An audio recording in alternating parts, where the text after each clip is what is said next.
What if the season you're frustrated with right now is actually the season God is using to prepare you for something bigger?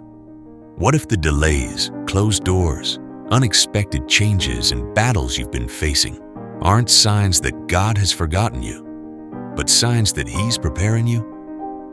We often expect God's blessings to arrive suddenly. We want the breakthrough, the answered prayer, the new opportunity.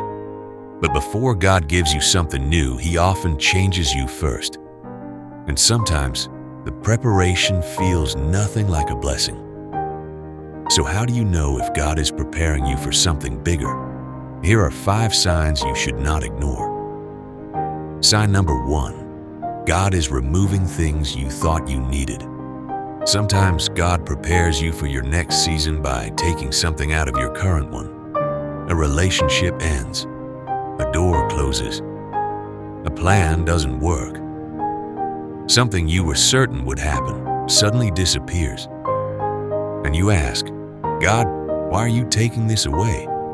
But what if the answer is that it was never meant to go where you're going? Isaiah 43:19 says, "See, I am doing a new thing." Before God does something new, He may require you to release something old. We often pray for God to give us more, while He is trying to teach us how to let go. That closed door may not be rejection. It may be protection.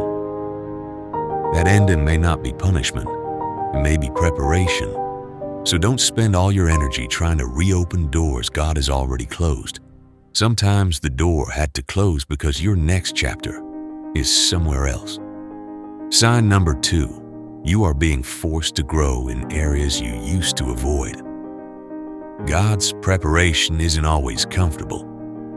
You may suddenly find yourself learning patience, discipline, forgiveness, emotional control, and how to trust God when you don't have answers. And you might wonder, why am I going through this? Because the person who receives the blessing needs to be prepared to carry it. David was anointed to become king, but he didn't become king immediately. There was a season of hiding, hardship, and testing before the throne. Joseph received dreams about his future, but before those dreams became reality, he experienced betrayal, slavery, and prison. The promise came first, the preparation came next, and the fulfillment came later. Your current struggle may be developing qualities you'll need for the future God has planned for you. Don't despise the training season. Sign number 3, God is teaching you to trust Him instead of yourself. There are seasons when God doesn't give you the entire plan. He gives you the next step. That's it.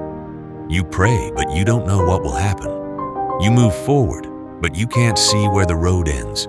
You want answers, but God seems to be asking you for faith. Proverbs 3:5 says, "Trust in the Lord with all your heart, and lean not on your own understanding." Sometimes God removes certainty because He wants to build trust. If you knew exactly how everything would work out, you wouldn't need faith. And perhaps that's exactly what God is developing in you right now. You don't need to see the entire staircase. You just need enough faith to take the next step. Sign number 4, your desires are changing. This one is easy to miss.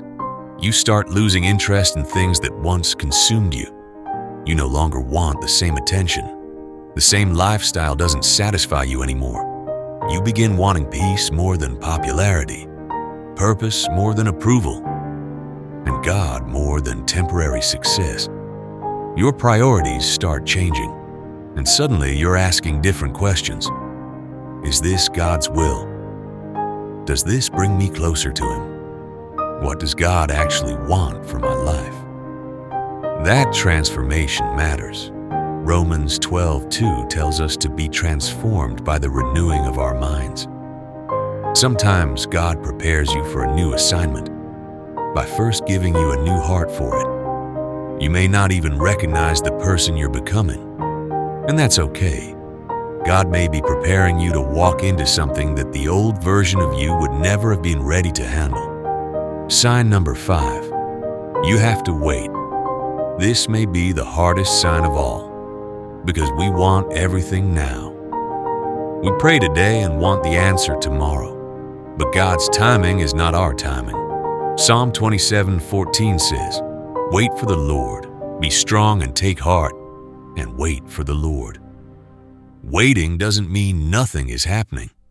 A seed is hidden before it becomes a tree. A baby develops in secret before anyone sees the result.